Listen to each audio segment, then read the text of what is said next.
Thursday afternoon. I'm Chief Meteorologist Efren Afante with your tropical update, or their lack of. National Hurricane Center just updated the information and position on the tropical wave and the development, and for all intents and purposes, it's a done deal. 10% chance of development over the next 7 days, even over the next 24 hours. So we are not looking at this thing to become a tropical anything, either tropical depression or anything higher. Current position right now, it's just to the east of New Orleans, and it is barely moving. You see a lot of precipitation that's involved in it, and you can see the cyclonic spin to it, spinning counterclockwise. We've had a couple of showers and thunderstorms in the Palmetto State, but it's been pretty much along the coast and then into North Carolina along the foothills and into the Appalachians. But notice that a lot of the precipitation that's coming off of the back end of this tropical wave is pushing straight north. So it is spinning in the dynamics that any tropical cyclone or tropical wave would do. Sustained winds right now at 30 miles an hour, and that wind span only spans about maybe 35 to 40 nautical miles from the center. So as far as any wind that's going to be affecting us from where it's positioned right now between Biloxi and New Orleans, that's not going to affect us. What we're having right now is a different setup, and fortunately has nothing to do with the tropical wave. It'll continue to move to the west, and for all intents and purposes, that's not going to be a factor to our weather as far as it being a tropical event. By Sunday, it's going to be traversing along and probably just to the west of the Mississippi River through Louisiana and then into Arkansas.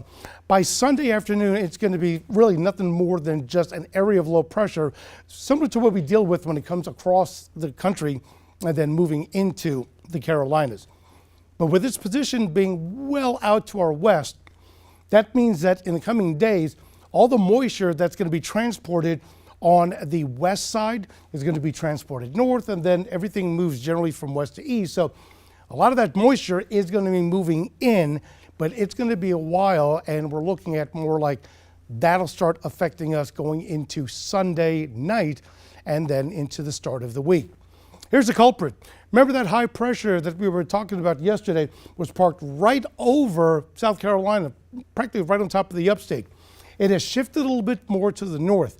It's still been impacting that area of a tropical wave, but the other dynamics is that there's an upper level low that's right over the Bahamas. So all of that keeps on pushing that tropical wave out of the way, but that high pressure is still allowing a lot of the drier air from aloft to be pushed down into the lower atmosphere. So that's why we don't see that many cloud coverage in South Carolina outside of the coast. But this area of low, it adds to the amount of surface moisture that's coming off of the Atlantic and pushing into the Carolinas. In other words, that mugginess is not going anywhere anytime soon. Even with the projection of where that tropical low is going to be, making its way west of the lower and mid-Mississippi Valley, that moisture is still going to be stuck in place from all of these three combined, and this is going to be pretty much the factor for the next 5 days. So as far as the tropical event, put a fork in it, it's done. We're not going to be dealing with that.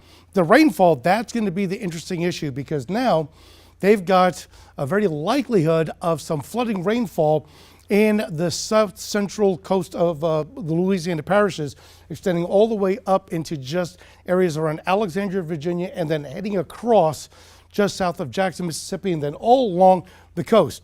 Why is that really a factor for us?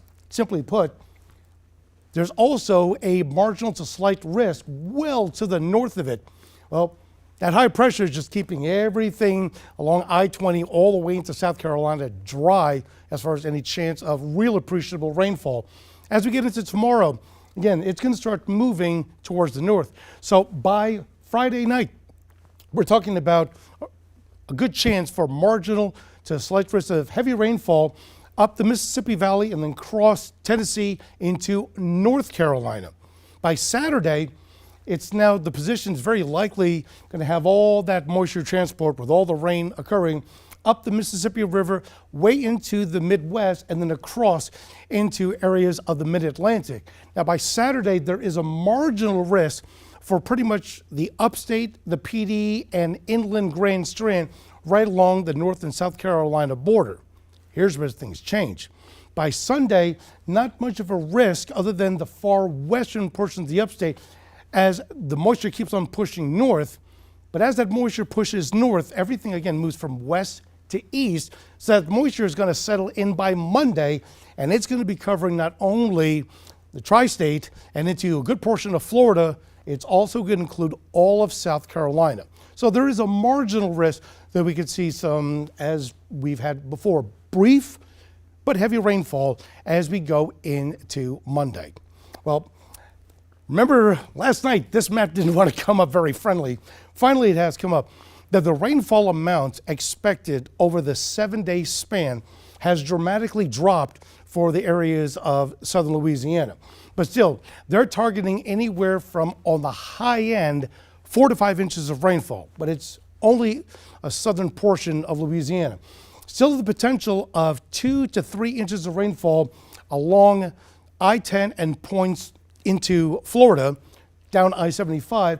Still have the possibility of heavy rainfall of 2, localized 3 inches of rainfall in areas of the Tennessee Valley, over the Appalachians, into the North Carolina foothills, and then way out into the areas of the Outer Banks. For South Carolina, though, at this time, and keep in mind that this trajectory only goes out until Tuesday. So it's only forecasting for now, maybe as high end as 1.5 inches to 2 inches along the South Carolina coast, into areas of coastal inland Grand Strand, and then the rest of South Carolina is looking on, at least on the very high end, maybe 1 inch. But those totals will change as we go into tomorrow, because again, this is only accounting for on the back end Monday and Tuesday, as well as overnight Tuesday. Here's what we're looking at as far as rainfall chances. Again, starting right now and through Sunday during the day, not really that big of a chance of any rainfall. There have been light showers, rumble of thunder or two today. So if you want to put it in a percentage, well, 20% chance of any precipitation today, as well as Saturday and Sunday. So by and large, most of us are not going to be dealing with any rainfall. If we do have any rainfall, it may last 5-10 minutes at most, and then we clear out. But it does ramp up as we get to Monday, all the way into at least Wednesday. That's when we're going to be focusing on the potential for widespread rainfall. And then, of course, on Monday, Tuesday, the possibility that we could be looking at also heavy rainfall. So the impacts, what we're looking at, not much of an impact for today, not really an impact for Friday as well. Target is going to be Saturday, Sunday, and Monday, although we're expecting rainfall to start coming in more so and more widespread on Monday and Tuesday. The criteria for the impacts is really not going to be the rain. It's going to be how humid it is. Now, the forecast models have been trending a little bit lower, at least for Friday and Saturday, and then for Tuesday, Wednesday, and Thursday. It's still very elevated for Sunday and Monday. That's when we're going to be the hottest, the most humid, and then by Monday, the chance for showers and thunderstorms with that heavy rainfall. So the impact really we're looking at for is Saturday, Sunday, and Monday, as humid as it is, because how hot it's going to be. I had mentioned this last night, and meteorologist Daniel Bonds also mentioned it throughout the day today, that the heat indices, what it's going to feel like in the shade. It's already hot and humid now, but overall scope is that by tomorrow through Thursday, the average high temperature is going to be anywhere from 92 to 99 degrees, the biggest impact for Saturday, Sunday, and Monday. With those 3 days, and as humid as it's going to be, the heat index probably will maximize at around 106. It's still dangerously hot, but here's the key thing to, as far as the message. The National Weather Service issues a heat advisory if the forecasted heat index value for the preceding day is going to be 108 or higher. We are likely not going to get heat advisory, but it's very important to understand that we're still talking about heat indices upwards of 106 degrees in the shade. So this entire 7-day forecast, we still have to be very weather aware of how hot and humid it's going to be. Not everybody is going to hit 99 degrees. Not everybody's going to hit 106 through the weekend into Monday, but many of us are going to have heat indices that are going to be at least 100 degrees, and that will end up starting probably early afternoon. So time frame we're looking at as far as heat indices over 100, well, it's summertime. So we're talking from as early as 2 o'clock in the afternoon to as late as 10 o'clock. And very likely that's going to be the case of heat indices that'll still be close to 100 approaching 10 o'clock at night for Saturday, Sunday, and Monday. Well, this is what we're looking at as far as the forecast. For tomorrow, high temperatures throughout the state will be in the 90s, low 90s along the South Carolina shores, and then mid to upper 90s for the Midlands, the PD, the the upstate, and the CSRA. If there's going to be an isolated shower or storm, it's going to be maybe 1 or 2 in all the regions. As we get into Saturday, it will get hotter. Now we're talking about low to mid 90s possibly along the coast, and then mid to upper 90s for the rest of the state. Again, very little chance of rain. So at least plan accordingly. Now we're making our weekend plans with all we've been hearing about. So plan accordingly. Don't change your plans anywhere in South Carolina for the weekend. Sunday, notice, still high temperatures now uniform in the mid to upper 90s, especially everybody west of I-95 all the way to the upstate. But here's the difference. Sunday afternoon, we'll start catering to the chance of showers and thunderstorms in portions of the upstate. That very likely will start filtering a little bit more closer towards I-20 for portions of the Midlands and the CSRA. But this is where our opportunity for rain will finally come in. By Monday, we are looking at high temperatures, still to be in the low to mid 90s, but this will be our first big opportunity for rainfall. If you need it, well, plan accordingly for Monday. But we're talking about pretty much widespread rainfall throughout South Carolina. Monday is when we have the marginal risk that we could be looking at the heavy rainfall. Well, to wrap it up, here's what we basically have.